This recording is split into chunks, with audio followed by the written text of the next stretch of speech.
Donald Trump is a type of Jesus Christ.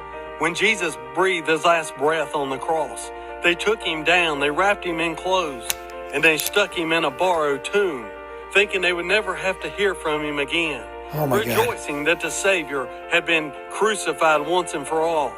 What they didn't know was 3 days later when they went to check, the tomb was empty. Praise be to God, the Savior had risen. In 2020, they put Donald J. Trump in a political tomb. This is why we don't take you people seriously, by the way.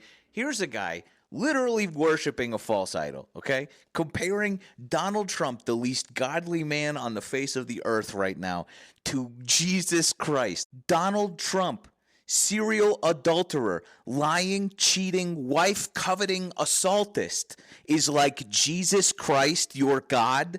Really? This is obviously a very extreme example of somebody who's completely lost the plot. But you guys, Christian conservatives, this is basically what you're saying. We're going to restore morality to America, good Christian values. And to do that, we're going to entrust the most morally bankrupt, vicious, vile human being on earth.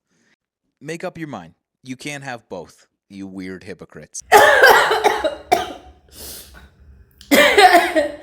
You know what it's keeping, ladies and gentlemen? I did this video and I told you guys, I was mind blown when this lady came out and she said in her church, they were told that Kamala Harris is the devil. They are going to hell if they vote for Kamala Harris. I want you to see this video, but before we even go there, welcome to my channel. My name is Natskuna Esther. If you're new here, hi, welcome. Please, thank you so much for supporting me and loving me. 16,000 of you guys. Oh my God, I'm even lost of words because it's just like one too many. It's just something else, okay? After seeing that lady say, oh, we were forced into voting Trump, and seeing this man, I'm like, what church do Republicans go to? They need help mentally. Republicans need help.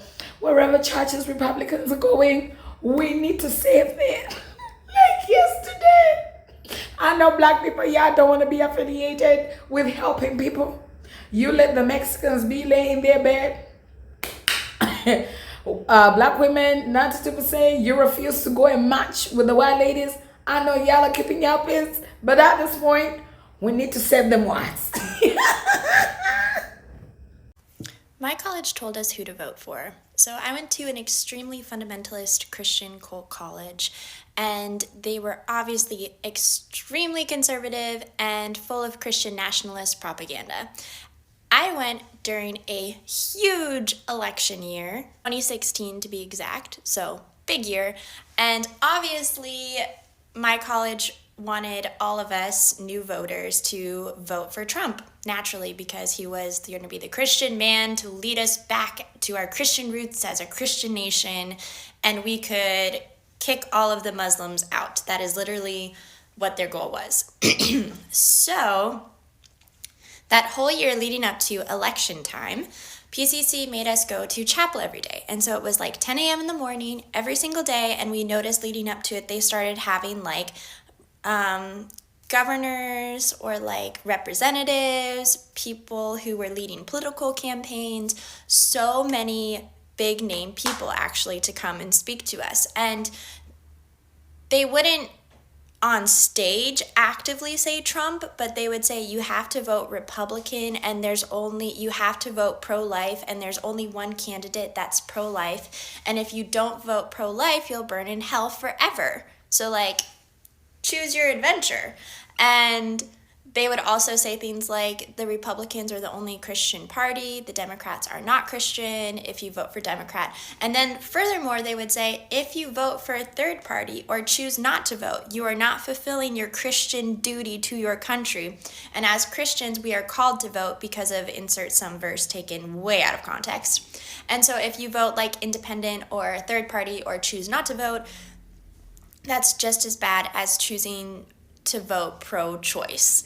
And it was literally so indoctrinated. I remember right before the elections came, they had a huge, they called it like Patriot Chapel, and they had a big flag, and we sang all like American songs, and they reiterated which candidate to vote for, and they went through all the like Democrat policies that they thought were not Christian, and yeah, it was a shit show. So what has spread like wildfire is Christian people defending their support of Donald Trump because he's a King David that has been anointed by God to serve.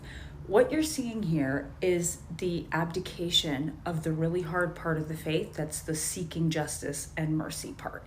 It's a heck of a lot easier to, instead of reading the scriptures in context and realizing that you live in a democracy where you have responsibility for your actions and your actions affect other people, and your vote and your personal labor is actually part of you making sure that you are seeking the good of your city, as the scriptures say, that justice and mercy are actually happening. This is a way to distance yourself from that. Now, what's curious is that you will see these same people going on mission trips, picking up little brown babies, taking pictures of them, and talking about poverty, injustice, and corruption, and saying that it's something that the church needs to combat. But it's something the church only conveniently combats once you cross the border. It's easier to blame poverty, injustice, corruption on third world leaders and these evil people that are not Americans than it is to say, oh, wow, these things are the results of individual people making choices with the privilege that they have to construct the society that we live in today, to decide who gets what and why.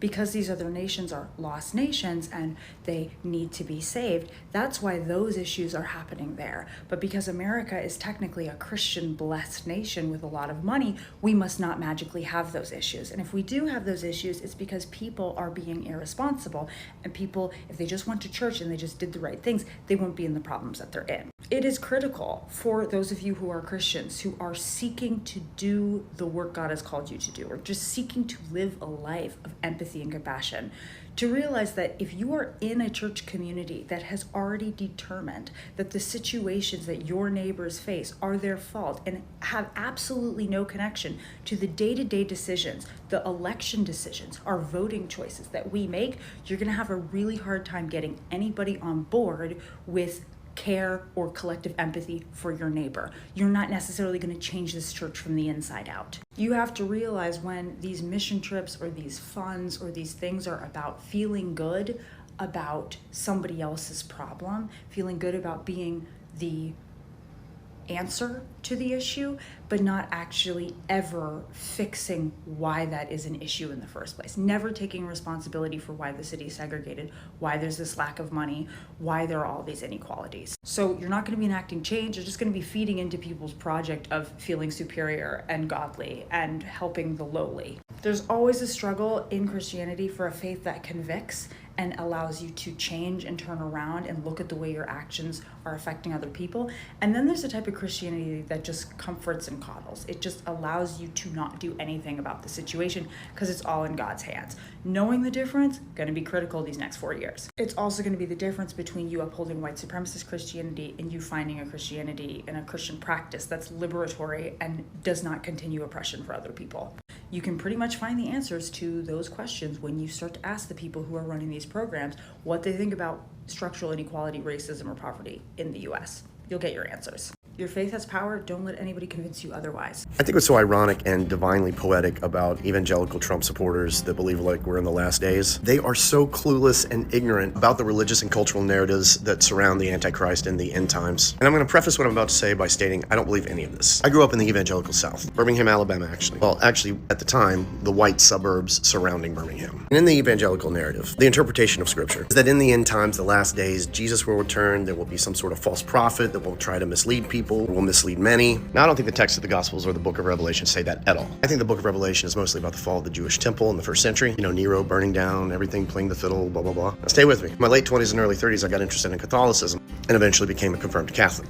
And Catholic doctrine does not view the book of Revelation like that at all. So to go back to my original point, I think it's so funny that these evangelical Trumpers believe we're in the last days because they believe that Trump is some sort of like John the Baptist replica who's setting up what they desire, the return of Jesus. What makes this so ironic is that in the gospel, when Jesus is talking about this, and in Revelation, the Antichrist misleads many followers of Jesus. But it's so easy to actually make the case that Trump is the Antichrist. I mean, he's claiming right now that he wants to turn the Holy Land into a Trump strip mall, uproot people from the Holy Land, and install a kingdom of his own. And you just have to laugh at this because it's so tragically sad.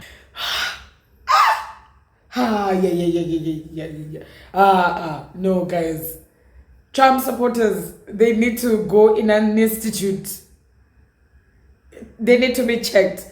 Like yesterday,